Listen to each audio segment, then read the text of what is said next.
క్రీస్తునందు ప్రియ దేవుని బిడ్డలందరికీ యేసుక్రీస్తు వారి అతి శ్రేష్టమైన నామములో వందనములు తెలియచేసుకుంటున్నాను.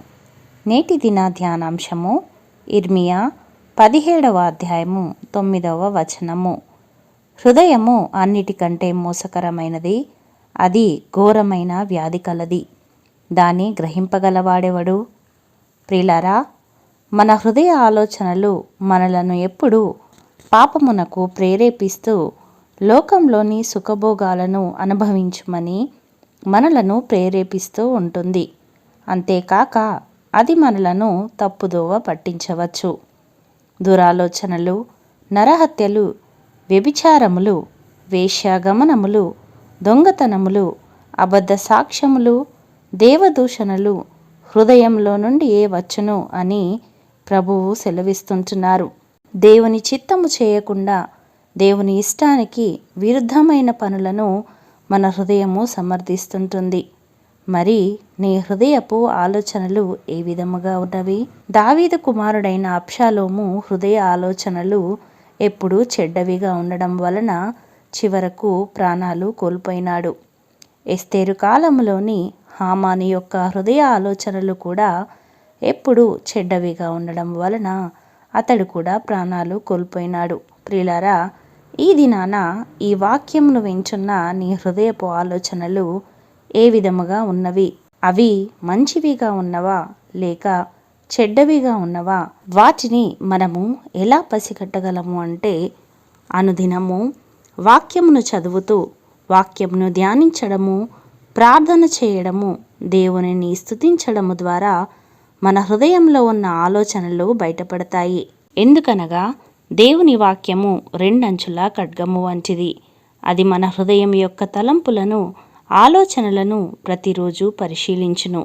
కాబట్టి వాక్యమును మనము స్వీకరించి దాని ప్రకారము మనము జీవించినట్లయితే మన మనస్సాక్షి అనేక హెచ్చరికలు చేస్తుంది.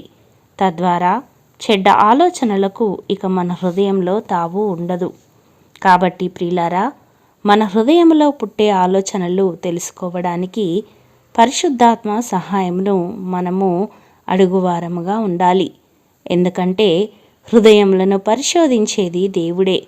మన హృదయముల కంటే అధికుడై సమస్తమును దేవుడు ఎరిగి ఉన్నాడు.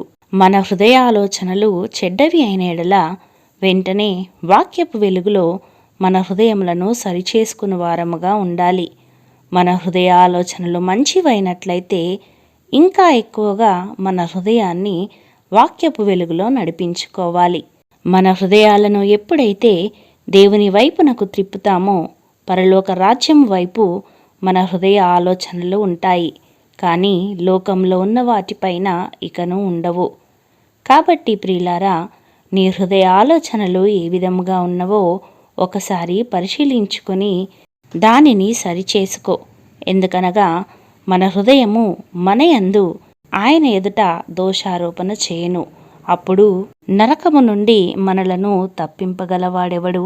కావున ప్రియులారా, దేవుడు మన హృదయాలను పరిశోధించుచు యథార్థవంతులను ఇష్టపడవాడు గనుక మన హృదయములో నుండి జీవధారలు బయలుదేరినట్లు దానిని భద్రముగా కాపాడుకుంటకు దేవుడు తన కృపను, సహాయమును మనలకందరికీ దయచేయునుగాక.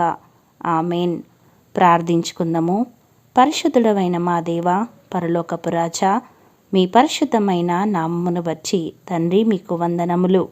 మా హృదయ రహస్యములను ఎరిగిన వాడవై వాటిని పరిశోధించువాడవుగా ఉండగా దేవా, వాక్యపు వెలుగులో మా హృదయాలను శుద్ధి చేసుకొని నూతనమును స్థిరమైన మనస్సు గలవారమై మా హృదయములను భద్రము చేసుకొనుటకు మీ సహాయమును దయచేయండి తండ్రి.